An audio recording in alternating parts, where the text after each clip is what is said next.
उन्होंने देखा है। तो वो लोक कवि हैं। वो लोक कवि ऐसे हैं कि उनको भारत के गांव गिराव तक का बोध है। और जब वो लिखने बैठते हैं अपना मेघदूत, तो मेघदूत में जगह जगह उन्होंने ऐसे अद्भुत चित्रण रखे हैं जो पूरे 5000 वर्ष में कोई अन्य कवि कहीं नहीं पाया। जब वो अपने घर का परिचय देता है, यक्ष बादल से कहता है, अपना संदेश भेजता है, आपने मेघदूत को पढ़ा होगा, तो कहता है कि मेरे घर में जाना, अपने घर का पूरा परिचय बताता है। मेरा घर तुम्हें दिखाई पड़ेगा, एकदम महाराज कुबेर के घर के पास ही है एकदम, और दूर से ही तुम्हें दिखाई पड़ेगा।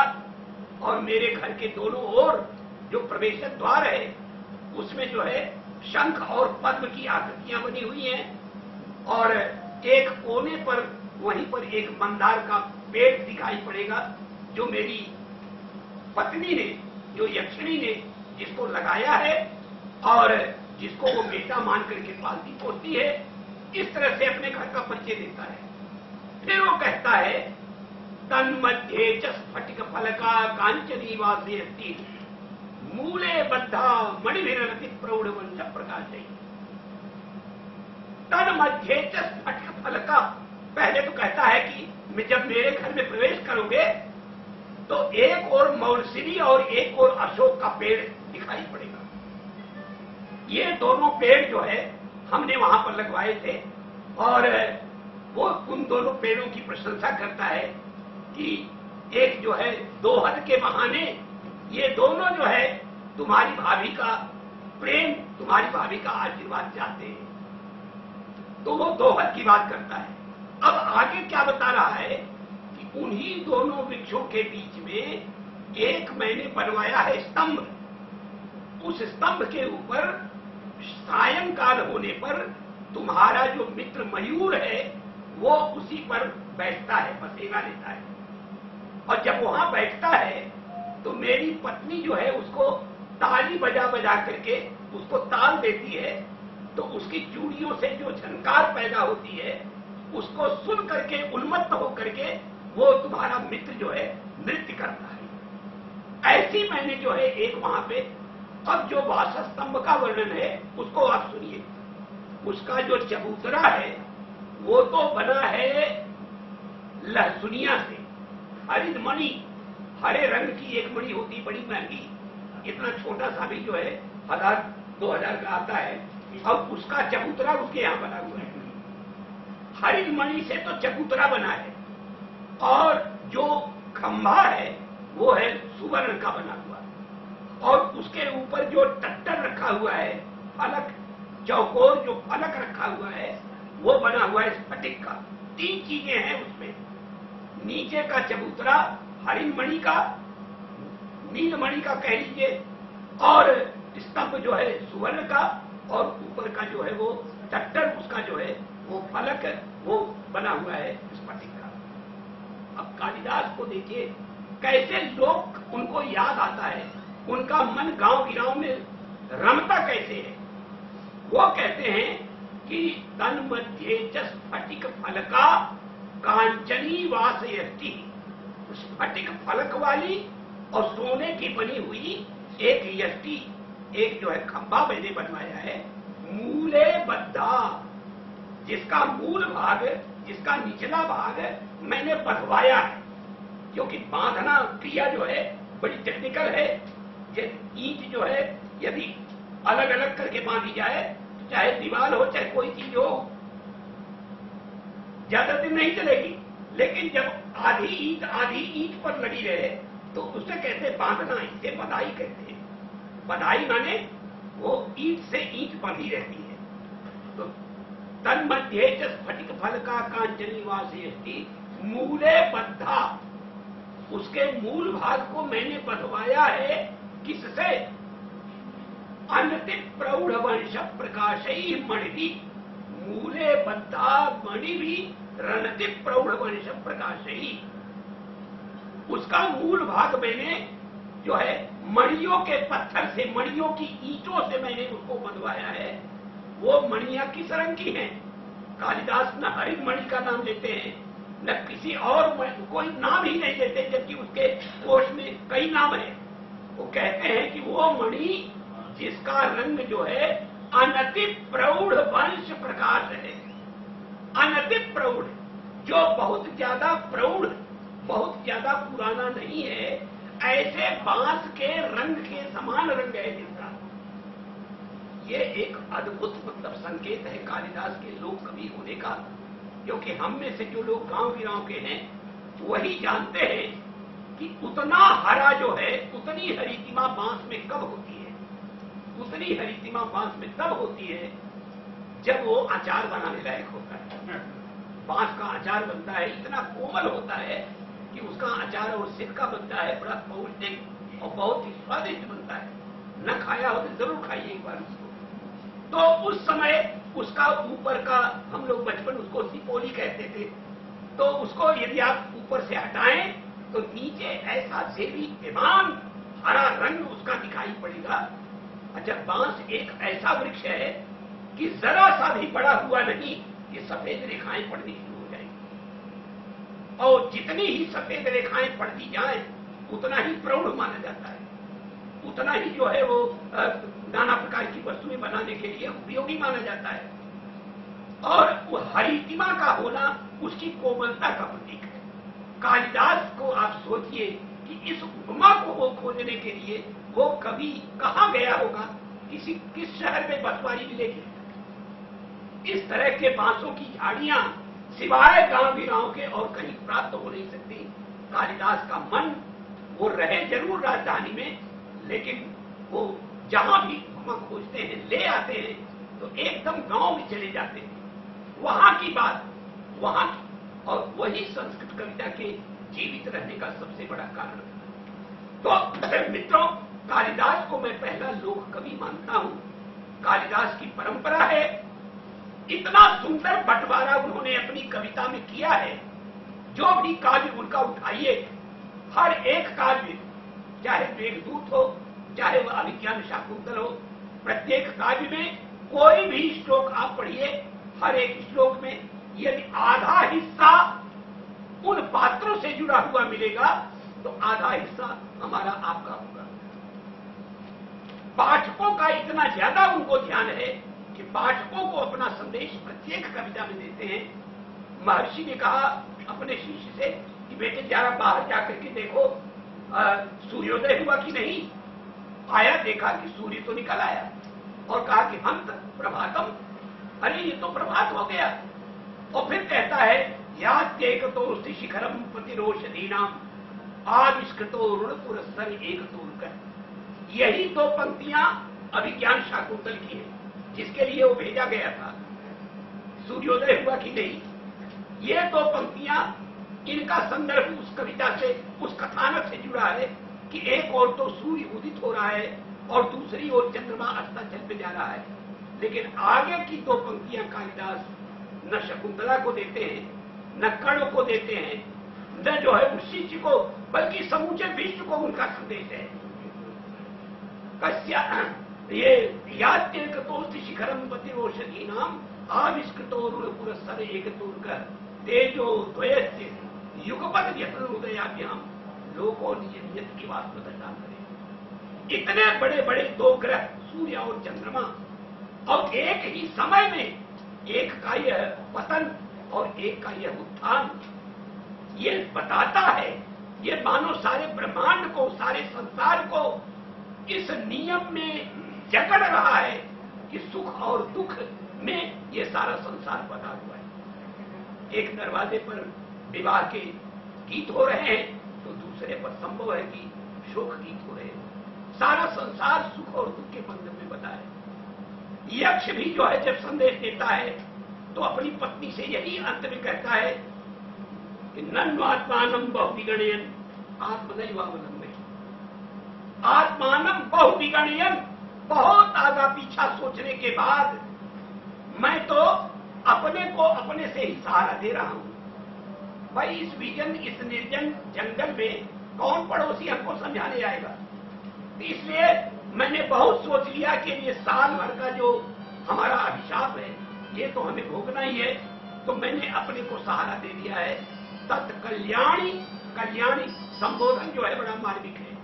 इसलिए हे कल्याणी त्वमपि नितराम मागमा कातर, तुम भी बहुत ज्यादा कातर मत हो, अधीर मत हो कि तुम्हारा कोई दुख जो है कम कर देगा। और आगे की दो पंक्तियां कालिदास फिर सारी दुनिया को दे रहे हैं। कस्यात्यंतम सुखम कृतम दुख में एकांत तो नीचे गच्छति दशा चक्र में जल में। अरे तुम ही सोचो कि कौन व्यक्ति इस दुनिया में पैदा हुआ है जो जन्म से लेके मृत्यु तक केवल सुख में ही जिया हो, और कौन ऐसा है जो केवल दुख में ही जिया हो। जीवन जो है वो तो उस पहिए की तीली के समान है जो तीलियां नीचे ऊपर आती जाती रहती। ये कालिदास की कविता जो है इस प्रकार की थी क्योंकि कालिदास ने अपने को एक तरह से जनता में विलय कर दिया था। और जो आचार्य भरत कहते हैं, मैं उसी सिद्धांत को स्वीकार करता हूं कि कवि और चित्रकार जब तक ये अपने को मारेंगे नहीं, मृत्यु अपनी जब तक स्वीकार नहीं करेंगे, ये किसी दूसरे बात के रूप में जीवित हो नहीं सकते। कविता करना क्या है? अपने को मार करके, अपनी मृत्यु को स्वीकार करके और अपने पात्रों के रूप में जीवित होना। जब हम अपने को मारेंगे तब शकुंतला बनेगी। तो परकाय प्रवेश की कला जो है या तो योगी में होती है या फिर कवि में होती है। आचार्य भरत ने भी यही दिया है कि नाट्यशाला में जब नेपथ्य से प्रवेश करता है जो है कलाकार, जब प्रवेश करता है तो उस समय दो दरवाजे होते हैं और एक दरवाजे का अधिदेवता मृत्यु है और दूसरे का नियति है। नियति और मृत्यु। तो वहां पर आचार्य अभिनवगुप्त ने ये सवाल उठाया है कि ऐसे मंगलमय अवसर पर मृत्यु और नियति की बात आचार्य ने क्यों की? तो कहा कि केवल इसलिए कि जब तक गांव गिराव में रहने वाला वो आपका चिर परिचित जो कलाकार है, जब तक वो उस दरवाजे पर आकर के अपने उस व्यक्तित्व को मारेगा नहीं, उसको तो वही समाप्त कर देना है उसको। और मरने के बाद जब वो नया राम बन करके आएगा तभी वो राम की भूमिका कर सकता है। नहीं तो राम की भूमिका करते आए और अपनी पत्नी की याद लेकर के साथ आए, कौन अभिनय करेगा? कौन अभिनय करेगा? उसको तो फिर उस समय उसके घर में चाहे लाश उठती रहे, लेकिन जब तक वो राम की भूमिका में है, वो उसका एक पुनर्जन्म है, नया जन्म है, वो जो है उसको स्वीकार करके आता है। तो ये जो परकाय प्रवेश वाली बात है, ये कवियों में तो हमने देखा तो केवल महाकवि कालिदास में देखा।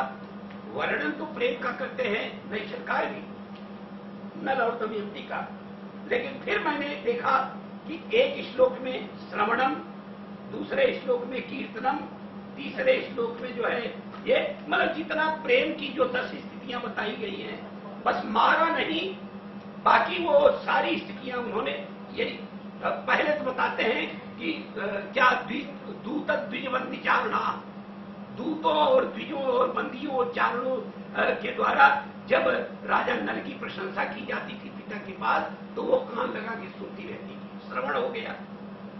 अब कीर्तन हो गया। कीर्तन हो गया, सखियों से बैठ करके किसी न किसी बहाने, नाम उनका नहीं ले रही है, लेकिन उनके रूप गुण सौंदर्य एक ऐसे हैं मैंने सुना है, ऐसे करके वो उनका कीर्तन कर रही है। फिर इसके बाद क्या है कि एक भाईनी को छोड़ करके किसने अपनी सांसों से दर्पण को मलीमस नहीं कर दिया, वहां पर रूप की बात आ गई। मतलब एकदम वो टेक्निकल हो गया, लगा कि जैसे शास्त्र हर जगह बीच में है। और इस शास्त्र में हमारी उस कविता की जो सहजता है उसको थोड़ा सा जो है, यही कारण था मित्रों कि 12वीं शताब्दी तक आते आते जब लोगों को बड़ी ऊब हो गई, तो महाकवि मंखक ने एक बार फिर अपने जमाने को ललकारा और कहा कि ये कविता मर रही है, क्योंकि आप लोग अब अपनी कविता में, कालिदास ने तो शंकर और पार्वती का ऐसा अद्भुत विवाह कराया कि जब अपने स्वरूप में आ गए और प्रकट हो गए, जब उन्होंने कह दिया कि अद्य प्रवृत्य वनसांगी तवास्मि दास, बस अब आज इसी क्षण से मैं तुम्हारा दासानुदास हूं, तो वो कहती हैं कि तो फिर ऐसा है कि तो फिर आप हमारे पिताजी से याचना कीजिए। देखिए परंपरा वहां से चल रही है और फिर वो सप्तर्षियों को भेजते हैं। समझा ना? हमारी जो गांव गिराव की परंपरा है वर देखने की, वर देखने की या वर की ओर से वधू के यहाँ जाने की, इसके बाद फिर किस तरह से सारी प्रक्रिया उस तरह से परिपूर्ण होती है जो यहां से लेकर मिथिला तक उसी रूप में, यहां तक कि विवाह के बाद 4 रातें देवाधिदेव शिव अपनी ससुराल में बिताते हैं। ये परंपरा केवल मिथिला में रह गई है, पता नहीं हमारे यहाँ तो नहीं है, यहाँ है कि नहीं। तो ये सारी चीजें कालिदास ने, आज कालिदास को गए हुए 2000 साल हो गया, लेकिन उनकी कविता अजर और अमर है, क्योंकि उन्होंने लोक की परंपरा को इस रूप में व्यक्त किया। कन्या विदा होती है, उस जमाने में भी शकुंतला विदा हुई थी। आज भी कोई ऐसा बाप नहीं है जो अपनी कन्या को विदा करते हुए रोए न, दुख का वातावरण हो। भले नई संस्कृति आ गई है, चाकचक्य आ गया है, लेकिन फिर भी वो एक वियोग का क्षण तो होता ही है। मित्रों, मैं बस थोड़ा सा समय और ले रहा हूं। आज जो है किस रूप में कविता आपके सामने आई? कविता इस रूप में सामने आई है कि ये जो शास्त्र का बंधन जो था, जैसा मैंने बताया, निश्चय ही तुम्हारी समझ में भी कुछ बात आई होगी कि जो अलंकारों का जमावड़ा लग गया, 125 अलंकारों का, उसमें फिर जो चित्र कविता आ गई और मैथमेटिकल ढंग से कविता को लिखने की परंपरा जो पैदा हो गई, जो कविता इस रूप में लिखी जाने लगी कि इधर से पढ़ो तो भी वही कविता, उल्टा पढ़ो तो भी वही कविता। संस्कृत के कवियों ने तो ऐसा कमाल कर दिया कि सारी दुनिया का व्यक्ति, कोई भी कवि हो, वो सोच ही नहीं सकता कि कविता को इस तरह से भी लिखा जा सकता है। अद्भुत अद्भुत चमत्कार पैदा किया है। ऐसी कविता लिखी जिसमें केवल पवर अक्षर का प्रयोग है, ऐसी कविता लिखी जिसमें केवल हर्फ इकार ही आए हुए हैं, ऐसी कविता लिखी जिसमें कोई दीर्घ अक्षर है ही नहीं है। तो अद्भुत उन्होंने संस्कृत की साधना की और संस्कृत भाषा में ही, बच्चों, वो लोच है, वो प्लेस्टिसिटी है, संस्कृत भाषा में ही है और किसी भाषा में नहीं है। ये देवत्व जो है, देवत्व का गुण निश्चित रूप से संस्कृत भाषा में है, जिसके कारण ऐसी कालजयी कविता लिखी गई। तो धीरे धीरे कविता जब इस तरह से शास्त्रों के बंधन के कारण जब अपना पांडित्य प्रदर्शन करना प्रधान हो गया, तो स्वाभाविक है कि जो हमारा गांव गिराव से हमारा जुड़ाव था, वो जुड़ाव धीरे धीरे खत्म हो गया। कालिदास तो इतनी तक बात कह देते हैं कि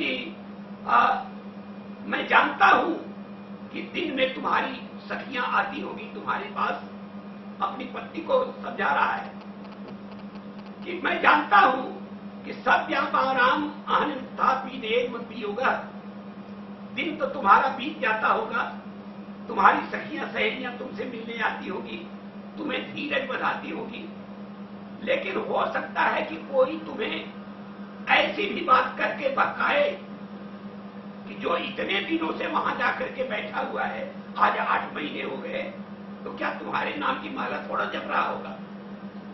तो ये प्रवृत्ति देखे कहा कि पकड़ रहे हैं कालिदास। ये लोक की प्रवृत्ति है, लोक की प्रवृत्ति है कि ऐसा भी कर सकती हैं, लेकिन मां गौली नाथ असित नैने मई अविश्वासिनी हो। लेकिन हे असित नैने, हे प्रिय, उन सब के कहने सुनने से, उन सब के बहकाने से मैं मेरे चरित्र के विषय में अविश्वासिनी मां हूं। तुम कहीं अविश्वास मत कर बैठना। और फिर इसका प्रमाण क्या है? तो प्रमाण दे रहा है कि स्नेहानाहु किमपि विरहे ध्वंसिनस्ते तो होगा इष्टे वस्तुनियुक्त दर्शा प्रेम राशि हो। वाह, क्या बात कहती! ये बात जो लोग सोचते हैं कि नायक और नायिका, पति और पत्नी के अलग हो जाने से प्रेम नष्ट हो जाता है, दोनों अपना अलग अलग ठिकाना कर लेते हैं, ये निहायत मूर्खता की बात है। बल्कि सच ये है कि इष्टे वस्तुनि उपचित रसा प्रेम राशि हो। वियोग के कारण दोनों के भीतर एक दूसरे के प्रति जो प्रेम अभोग के कारण, जिसका भोग नहीं किया जा रहा है, तो जिसका भोग नहीं करेंगे तो बढ़ेगा कि घटेगा? भाई जो पैसा बैंक में आपने रखा है, यदि उसको खर्च नहीं कर रहे हैं तो उसका ब्याज बढ़ेगा कि घटेगा? तो जिस प्रेम का भोग पति पत्नी दोनों नहीं कर रहे हैं, यदि करते तो फिर बच्चे पैदा होते, वो प्रेम उनमें चला जाता, बच्चों का महत्व ज्यादा हो जाता। धीरे धीरे वृद्धावस्था तक ऐसे ही पति पत्नी का प्रेम जो है, अपना वैयक्तिक प्रेम कम होता है और बच्चों का, आगे के परिवार का प्रगाढ़ होता जाता है। ये प्रेम रूपी जो द्रव्य है, धनराशि है, उसके खर्च होने की ये विधि है।